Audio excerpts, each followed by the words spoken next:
You're welcome back. It's still Daybreak here on Trust TV, and it's time for our phone-in segment where you get to have your say. Today we'll be talking about food insecurity. As we speak, millions of Nigerians are struggling, to have access to nutritious food, which is threatening the very foundation of our nation's health, prosperity, and stability. They always say you are what you eat, but how affordable is what you eat to make you the person you want to be, or to make you that whole person in terms of your health and every other thing put together? Now, historically, Nigeria has been a major player in global agriculture, with the sector accounting for over 20% of our GDP and employing nearly 70% of our workforce.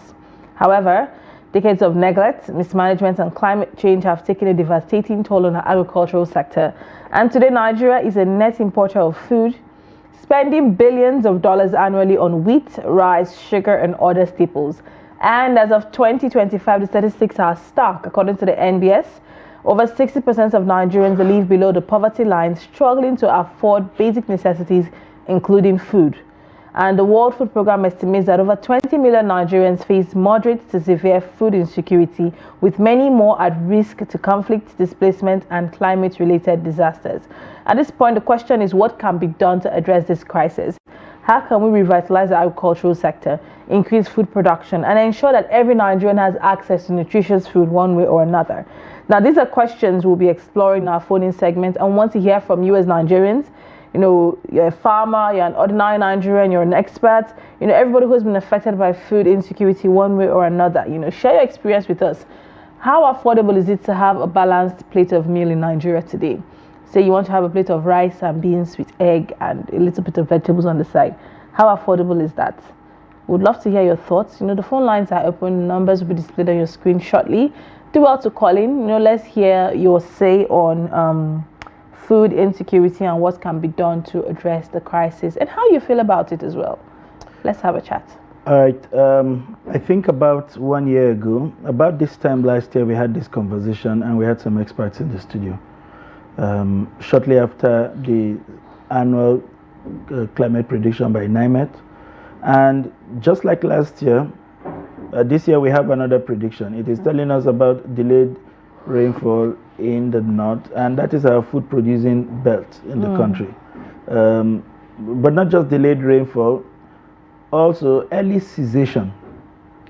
And so the seedlings that our farmers currently deal with may just not be appropriate for this kind of prediction. So the question really is, beyond these announcements, what are the research institutes doing to then come up with improved seedlings that can withstand this short period of rainfalls and still give us very good yield? I believe they do. We had a guest here one time who spoke about different types of seedlings that are made available to farmers, though not to all, but to those who have access to it, on different seedlings that can survive and withstand several weather conditions in Nigeria. And it did make sense as a day when it comes to food security in Nigeria. You have what could work this period. But my question with this NIMET prediction, why do we take prediction for preparedness?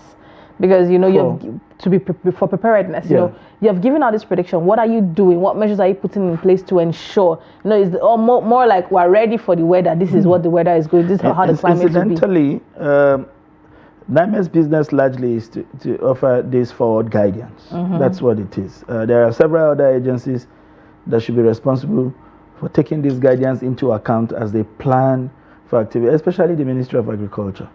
I understand we have a first caller. They can begin to help us make sense, or help us unpack some of these issues. Good morning. Your name and where you're calling from? Daybreak. Good morning. Good morning. Yeah, I am Dr. Sir Livingstone Ekane from Jos. Good morning, Doctor.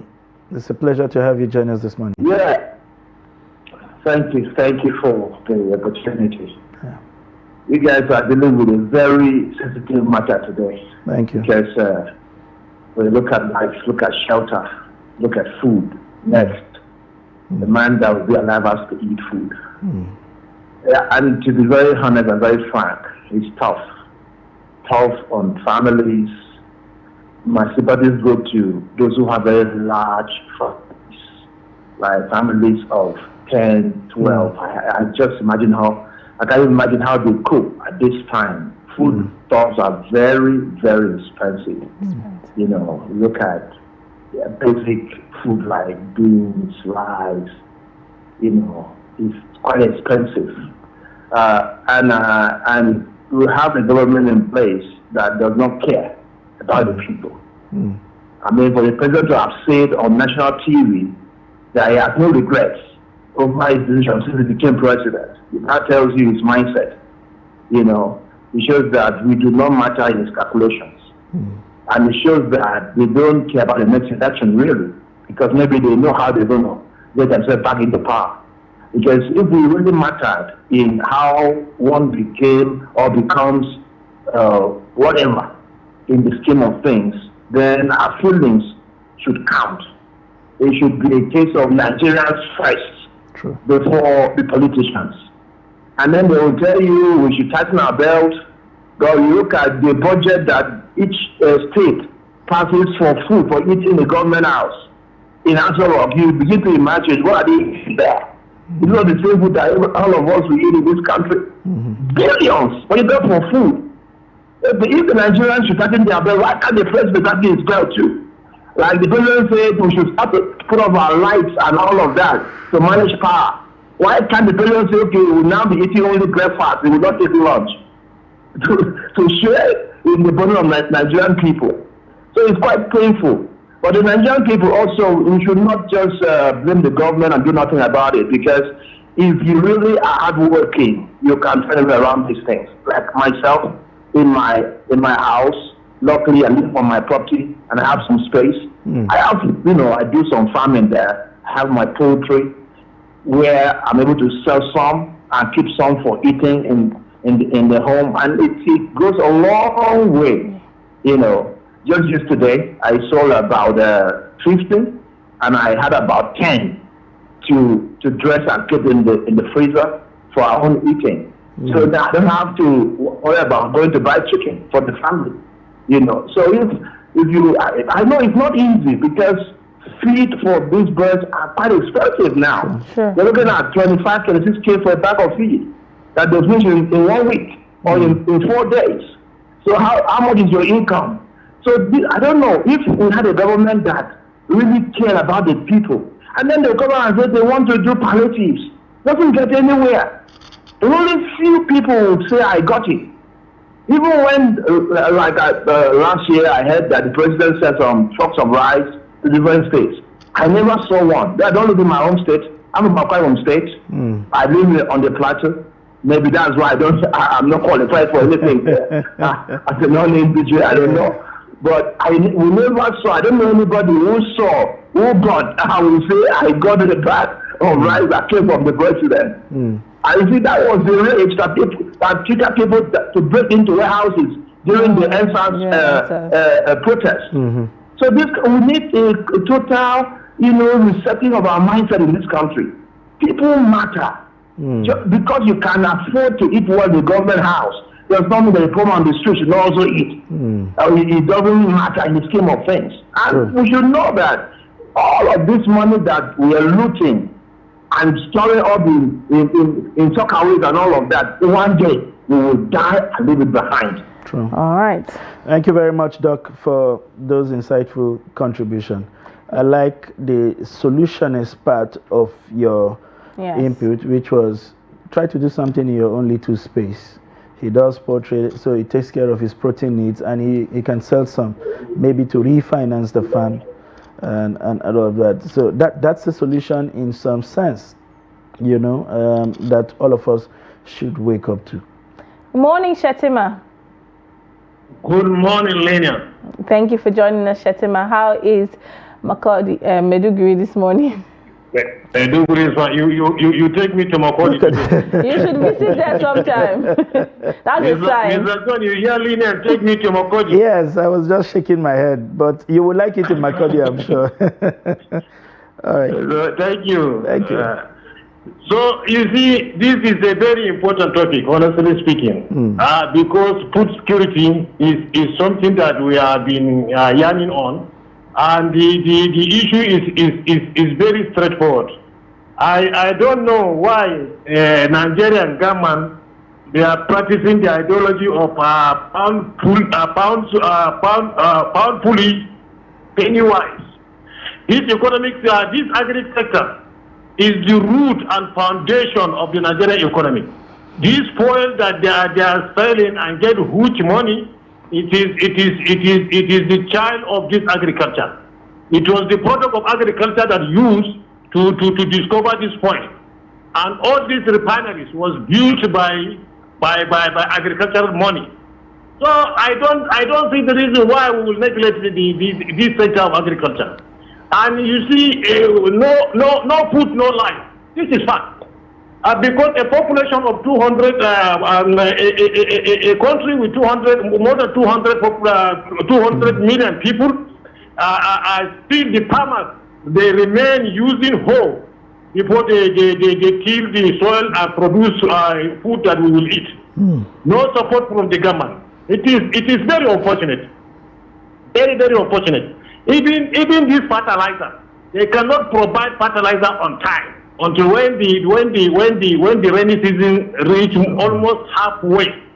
And the fertilizer, instead of them to place a subsidy on fertilizer, they make the fertilizer to become very, very expensive beyond the affordable. A common farmer cannot afford, because the price is too high.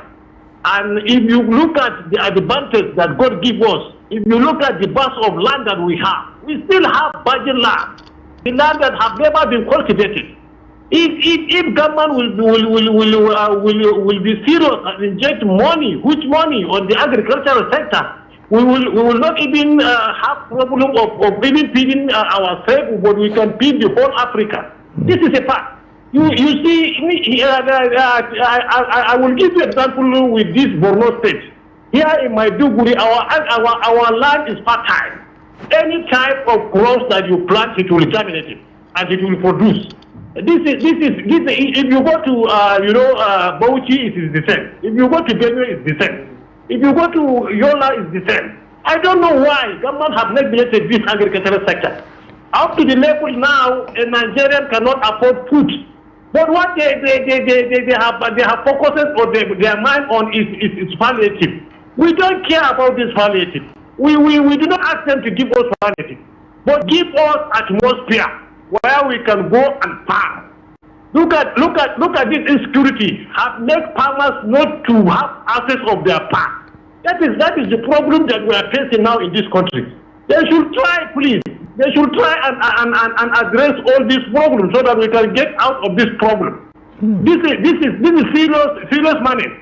You can agree with me now, Mr. John. Out of 100 Nigerians, at least 85, they have been suffering from malnutrition, lack of adequate food. That's the problem. A rich country like Nigeria in 21st century, a Nigerian cannot have delicious food to eat. It's a shame.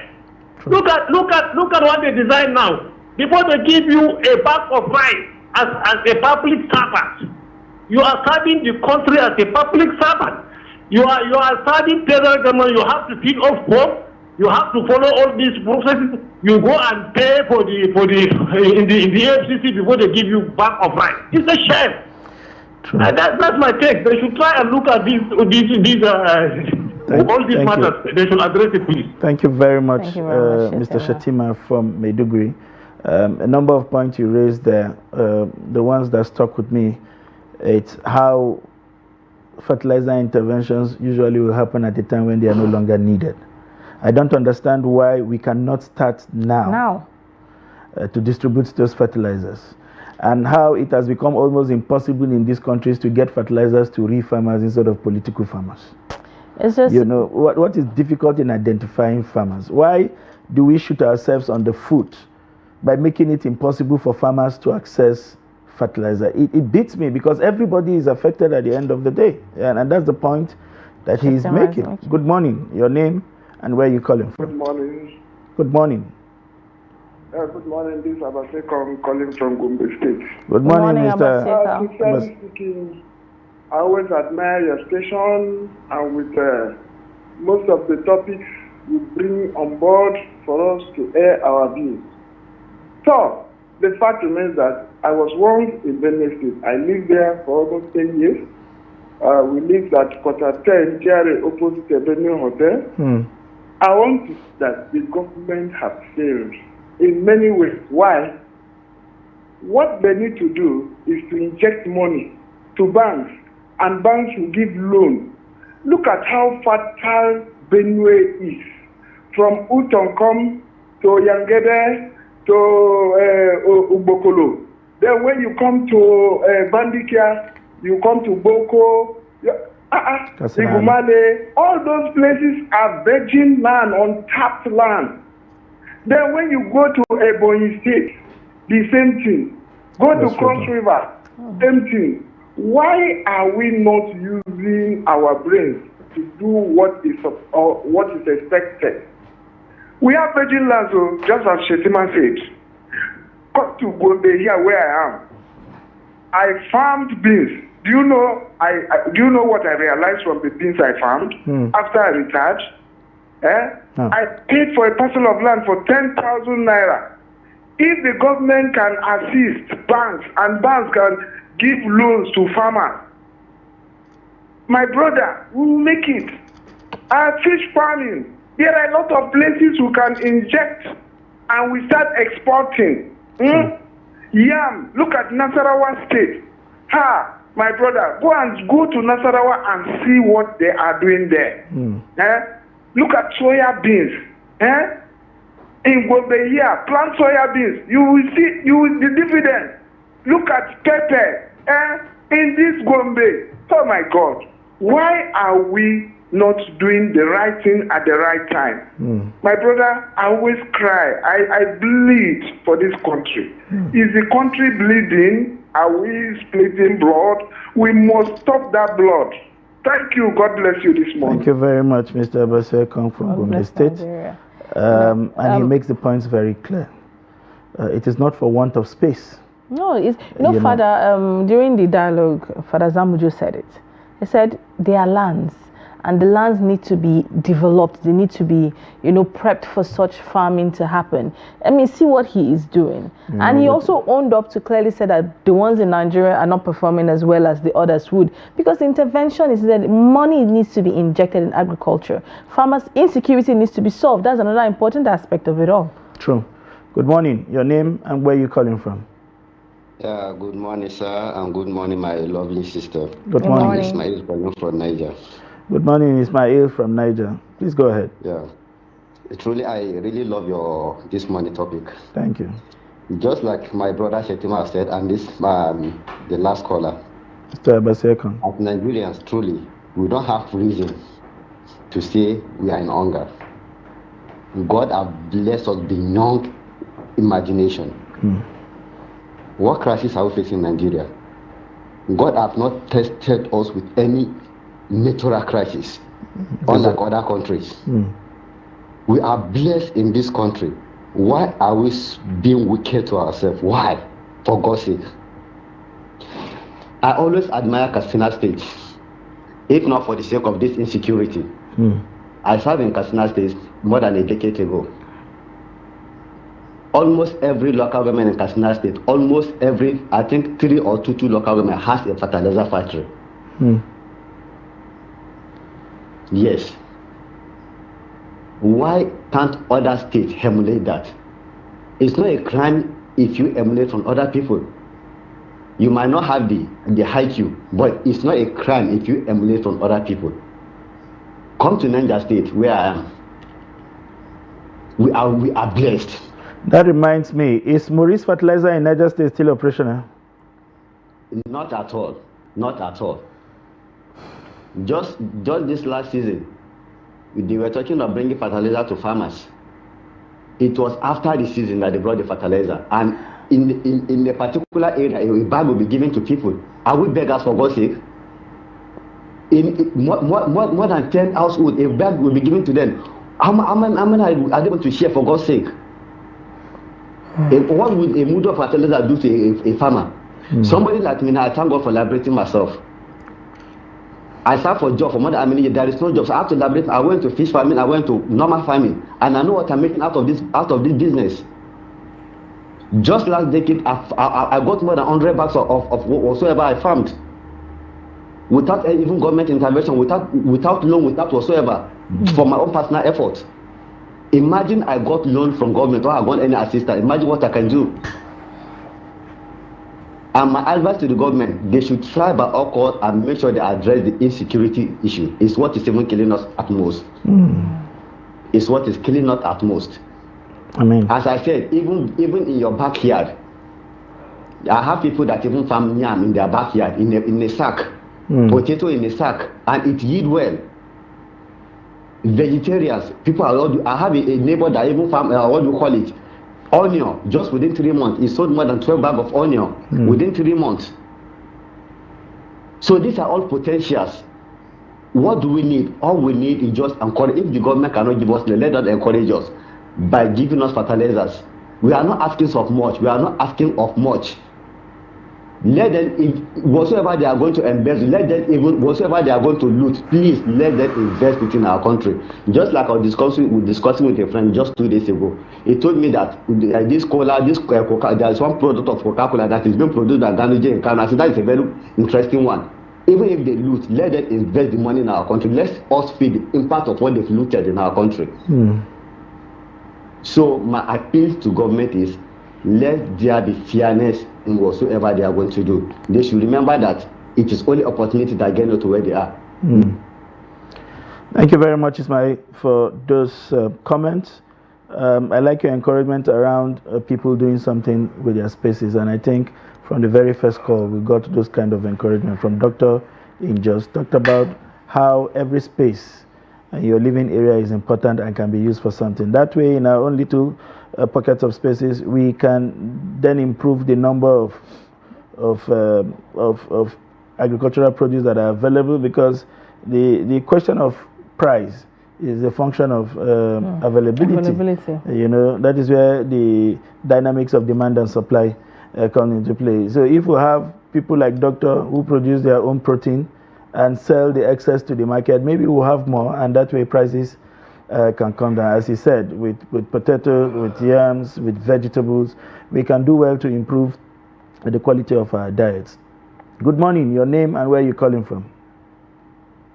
Yes, good morning. Good morning. My name is Terungwa. Yes, Terungwa. I'm calling from Makodi. Terungwa, thank you for calling us all the way from Makadi. Go ahead with your thoughts. Thank you very much. Yes, if we are talking about food security, there are a number of things we have to improve upon or do better. Number one, just like somebody said, with the population we have in Nigeria, we cannot continue to rely on only wet season farming and then have be talking about food security. I'll give you an example. If you go to India, they farm at least 4 times within a year cycle.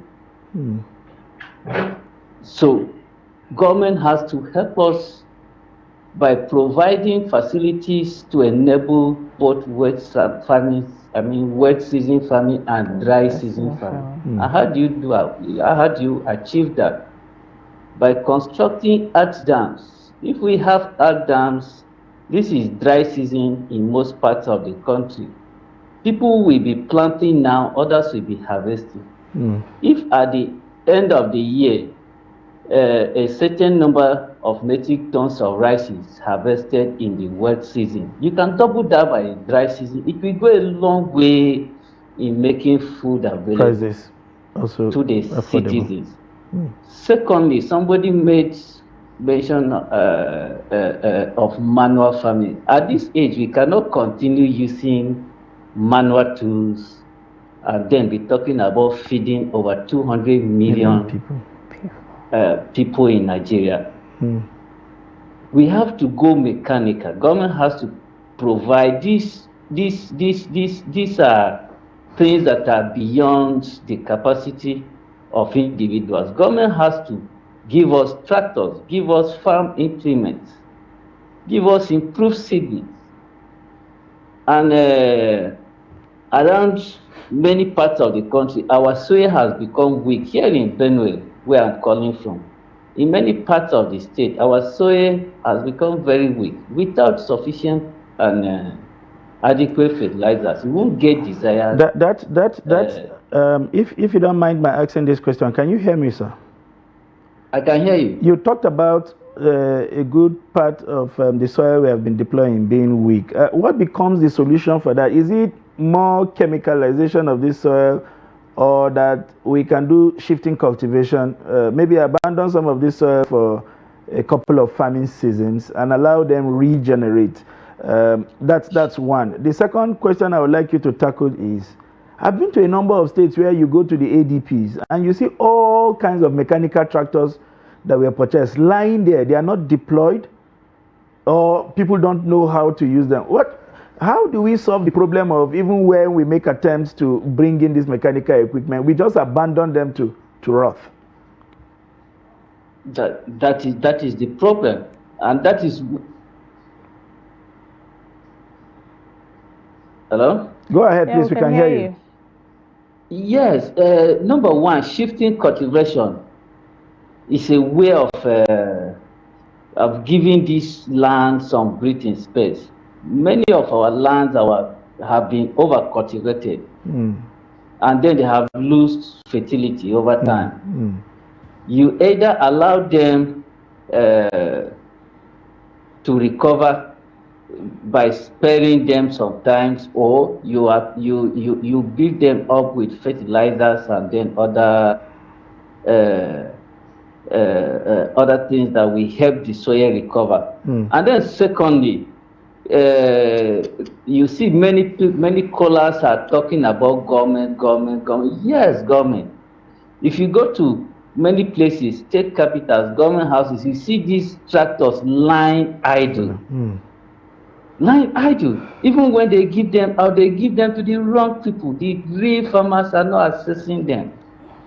So it's a big problem. These are the challenges. This is where government has to be deliberate and sincere about developing agriculture in this country. We have the lands, we have the population, we have the willpower to improve on agriculture, but we need support of the government. And it's not only the government, even the organized private sector can help in this regard. I want to believe if these suggestions are taken into cognizance, we will not be where we are today. Thank you very much, Mr. Chizungwe. Thank you. All right, do have a great day. I believe something is not being mentioned here, and I think Shatima threw a little bit light on it in terms of insecurity.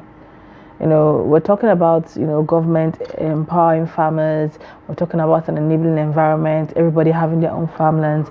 But we forget that bandits are harvesting farmers' crops and produce from their farms. Bandits are killing farmers. Bandits are chasing farmers out of their lands. Insecurity is also playing a major role. For every time I go to the market to purchase a food item and I can afford it, I wonder what it is like for people who can't afford it. And funny, coincidentally, this morning, I was just thinking in my head, I say, if a crate of egg is 6,200. I remember when a crate of egg was 1,000 naira. 800. I remember when a crate of egg was 800. I remember when one Titus fish was 150 naira. And you could eat noodles and egg with 100 naira. I remember when all these things, it's not too far away. And what is happening today? You can't even get fish you're getting one fish at almost 3,000 naira or 2,500. Who would want to buy that? Good morning. Your name and where you calling from? This is Abaseko calling back again. All right, sir. Please go ahead. Actually, I want to talk about the issue of security. Why we're having problems with farmers, herders, and insecurity in our farmland are just very simple. It's because the intelligent gathering of a department that needs to do their function has failed. Look at Syria. There is this man that used to be there for that period of time. He was the president. Assad. Sadat or so. Assad. I've forgotten his. Assad. This man was so much close with his intelligence. And that was why even when they were tapping information from his government, he was able to detect. We have a department that their primary duty is for intelligence gathering. They have failed. They are performing the police functions. And that is why we are having problems. When you go to local government, we're supposed to have intelligent gatherers there, those that gather intelligence. But do we have them? We don't have them. So the problem is that there was a man that these people interviewed. What did this man say? He said the EFCC went to sleep. Our SSS, they went to sleep. All the department went to sleep. And that is why intelligence gathering, we are not getting the fruitfulness of it. And they said when you see something, you say something. Sure. So why is it that our intelligence gathering has gone to sleep? They should wake up. This is the primary duty of the DSS, SSS. They are not performing their functions. I'm telling you the truth. True. They need to step up. They need to step up. Thank you very much. And I want to speak, I want to speak on one important issue. And that important issue is, what is opportunity? And when does it knock? It never knocks. So you can wait a whole lifetime listening, hoping, and you will hear no knocking. Nothing. None at all. You can't. Why? You are opportunity yourself. And you must knock on the door leading to your destiny. So if we continue sleeping, our destiny will be closed. Thank you. God bless you this morning. Thank you very much, Mr. Abasekong. I like the last part of your intervention, that sometimes opportunities never knock. And yourself. I can't remember what book I read that said, it is not all that is good that glitters. Oh, sorry, they've altered it. Yes, Generation have altered it. It makes sense that way to me. It's not all that is good that really glitters. Sometimes it requires some washing. It requires that you put in some shift. It requires some digging. It requires getting into the mud before you get to some of those precious gold. So if you want to wait, like Mr. Abasekong has said, sometimes this opportunity never comes. And basically what he's saying is we need to leave our comfort zone and begin to think of what we can do with our hands and our brains to change our own situation and ultimately the situation of people around us. And as we graduate, it will be the situation of our environment, our states, and ultimately the country. Good morning. Your name and where you're calling from. Hello, good morning. How is it? Very well, thank you. May we have your, yes, can you please tell us your name and where you're calling from? We can hear you, please. Okay, my name is Piaulol Binda, calling. Hello. So sorry, if you can hear me, please. People have said a lot on this issue of food insecurity. To be candid,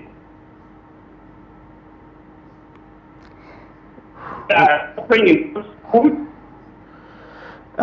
We are struggling to make sense of what you are saying. Kindly call us back, please. You appear like you want to say something very important, and we are eager to also provide that opportunity. Please call us back.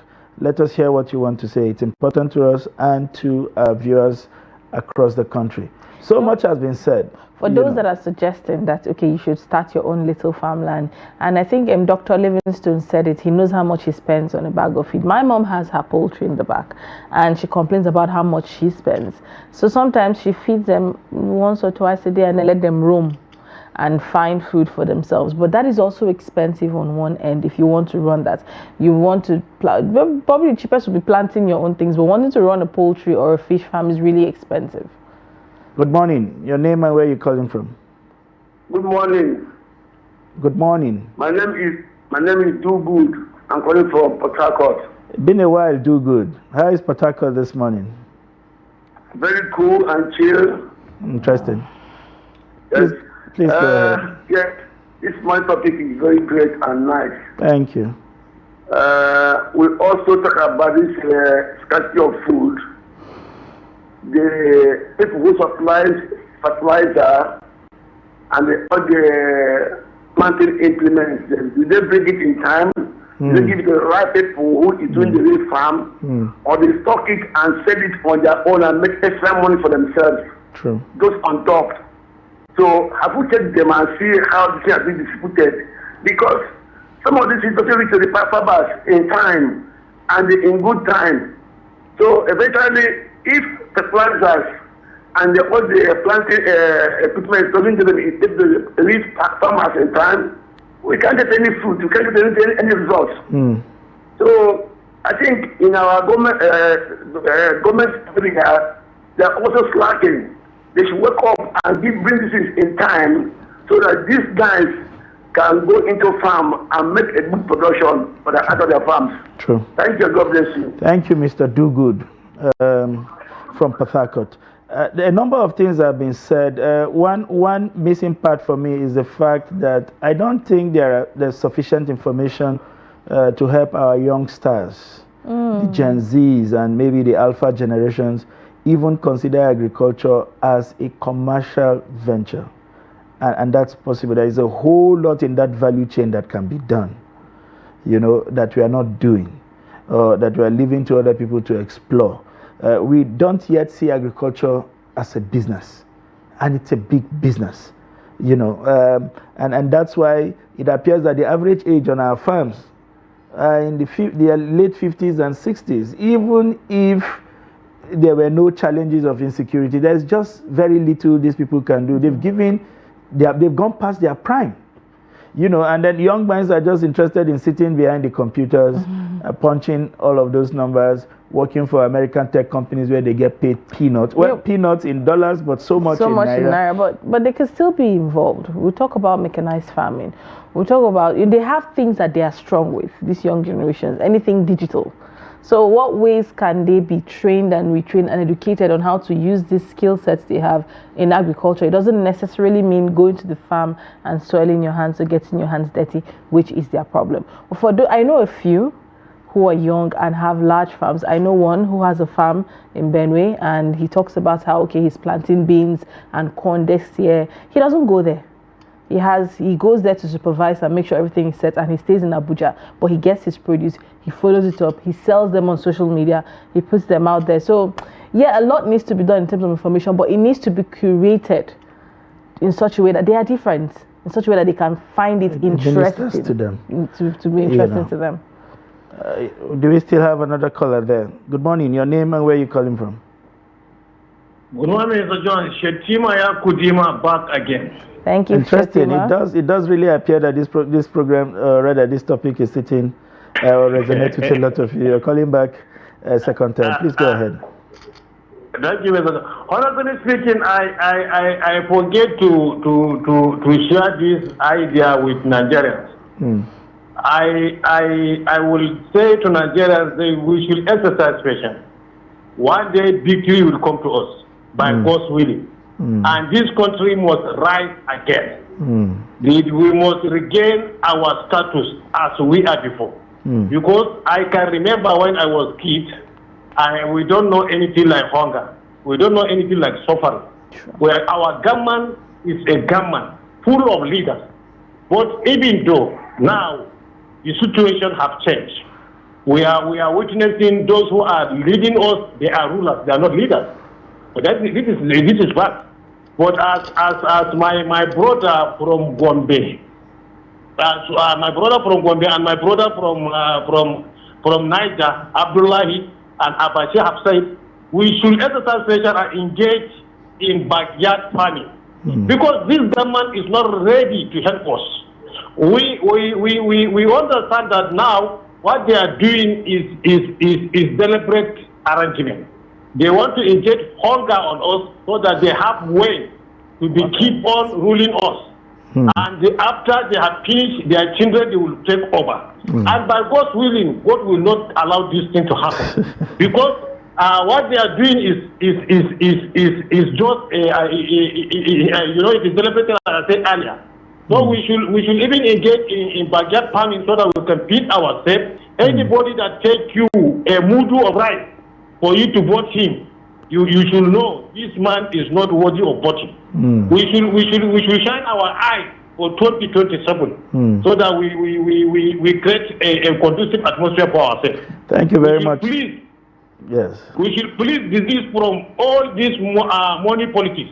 We should reject whatever these people they will give us. We should stand on our rights. Thank you very much, Shetima. You know, the agriculture question answers a lot of our problems. So if we can get these youth engaged, on the one hand, they are gainfully employed, then we are solving the food insecurity problem. We are solving the nutrition problem.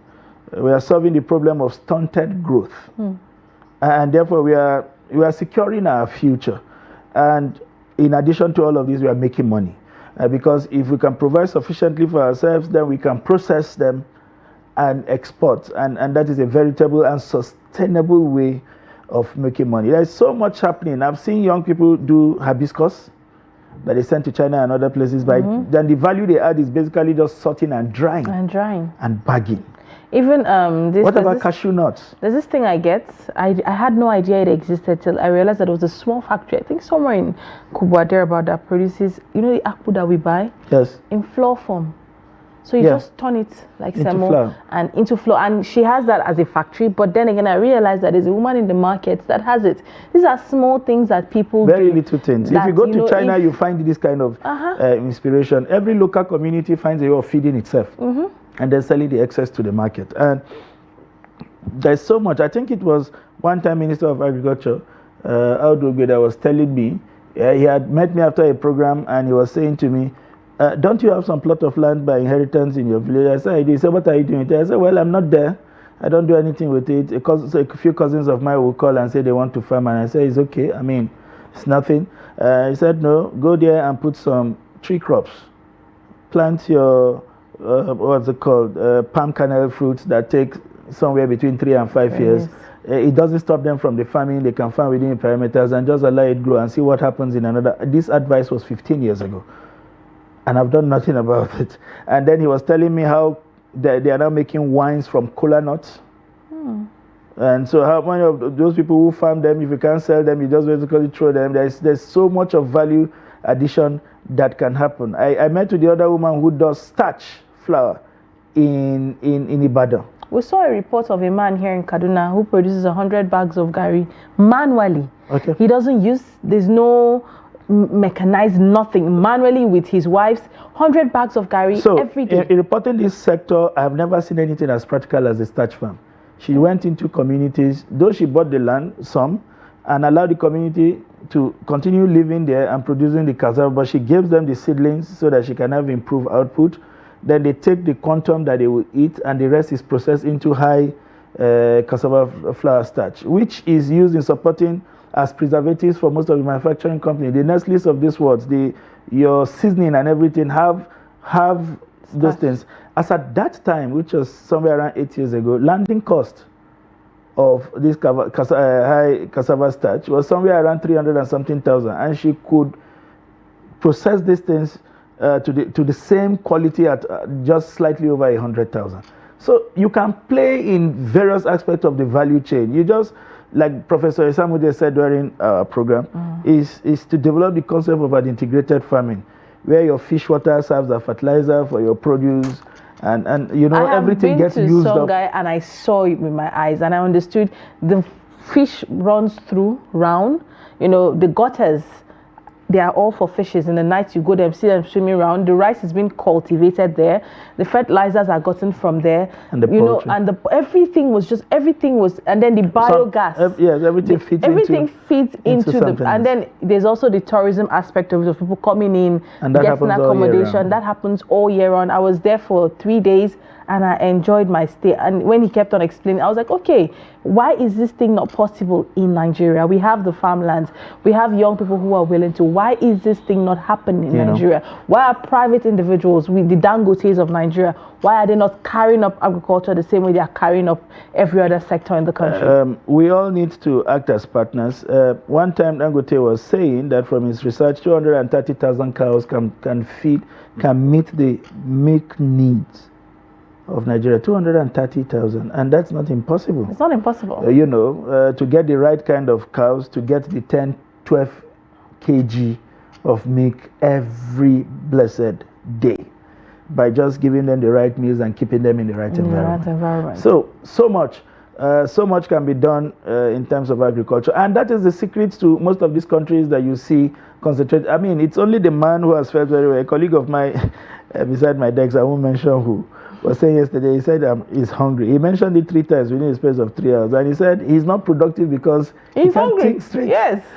So if we can get the right amount of food, the right nutrition to our kids, first of all, we would tackle the danger of stunted growth, and we will get them to eat the kind of food that will help them develop their brains to full capacity, because it is those developed brains that will bring the solutions that this country need tomorrow.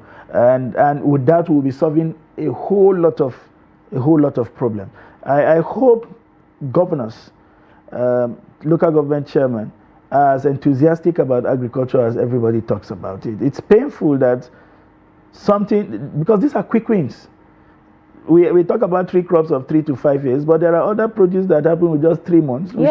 Those days in Niger State, I used to, not as developed as this today, we used to live not far from what they call Lambu, which is farming locations close to a river or a stream, where you get fresh vegetables every day, sometimes twice in a day. And it's really helpful. So if you have any thought around using vegetables, you just take a stroll there and you get fresh vegetable right from the farm. I used to have a pepper farm growing up.